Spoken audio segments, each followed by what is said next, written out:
श्री स्वामी समर्थ। मी मोहिनी विजय निंबाळकर तुमचं माझ्या यूट्यूब चॅनलमध्ये खूप खूप स्वागत आहे।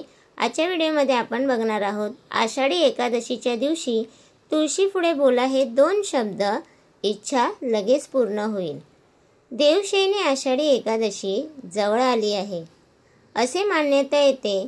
भगवान श्री हरी विष्णू पुढील 4 महिने निद्रिशी होतात आणि 4 महिन्याच्या नंतर कार्तिक एकादशीस पुन्हा योग निद्रेतून जागे होतात।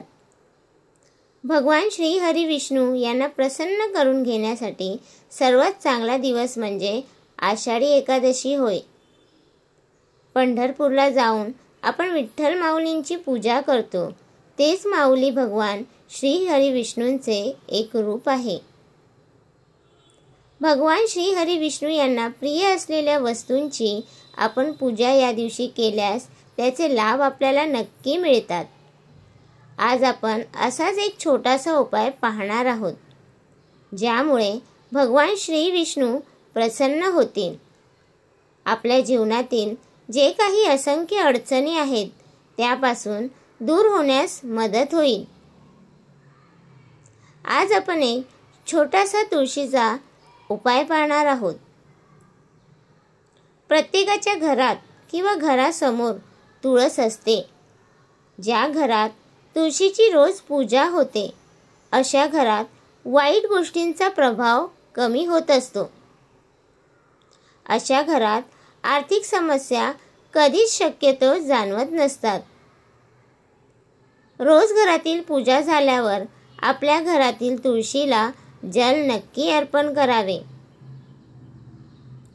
आषाढी एकादशीच्या दिवशी आपल्याला तुळशीची पूजा अवश्य करायची आहे। शिवाय त्याच दिवशी संध्याकाळच्या वेळी एक मंत्र जप आपल्याला करायचा आहे। तो मंत्र असा आहे की ओम नमो भगवते वासुदेवाय नमः। हा मंत्र जप करण्याआधी स्वच्छ हातपाय धुवून घ्यायचे आहेत आणि कमीत कमी 108 वेळा आपल्याला हा मंत्र जप करायचा आहे।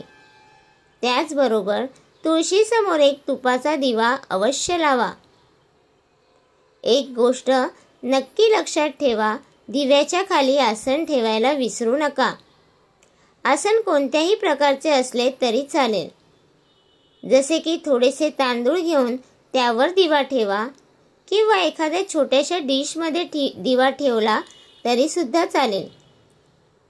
त्याचसोबत तुपाचा दिवा लावताना त्यात थोडे हळद टाकायला विसरू नका, कारण त्या दिव्याचे शुद्धीकरण नक्की होईल। देवशयनी आषाढी एकादशी हा दिवस भगवान श्री हरी विष्णू यांचा आहे। त्यामुळे संपूर्ण दिवसभर भगवान श्री हरी विष्णू यांचे नामस्मरण नक्की करावे। श्री हरी विष्णूला आवडणाऱ्या वस्तू अर्पण कराव्यात, जसे की पिवळ्या रंगाची फुले, तुळशीची पाने आणि खीर अर्पण अवश्य करावे। त्याचसोबत श्री विठ्ठलाची सुद्धा पूजा आणि नामस्मरण करावे।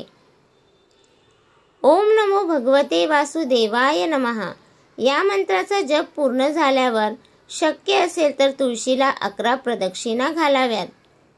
जर का शक्य नसेल तर स्वतःभोवती प्रदक्षिणा घातल्या तरी सुद्धा चालेल।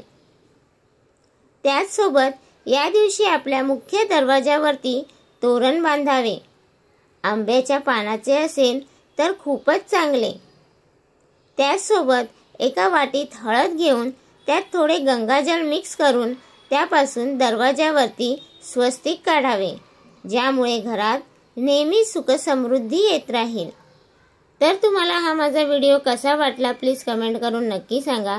व्हिडिओ आवडला असेल तर लाईक, कमेंट, शेअर करायला विसरू नका आणि तुम्ही अजूनपर्यंत आपल्या चॅनलला सबस्क्राईब केलं नसेल तर प्लीज जाऊन चॅनलला नक्की सबस्क्राईब करा, कारण आपल्या चॅनलवरती तुम्हाला माहितीपूर्वक व्हिडिओ भेटत राहतात। भेटूया उद्या एका नवीन व्हिडिओ सोबत। श्री स्वामी समर्थ।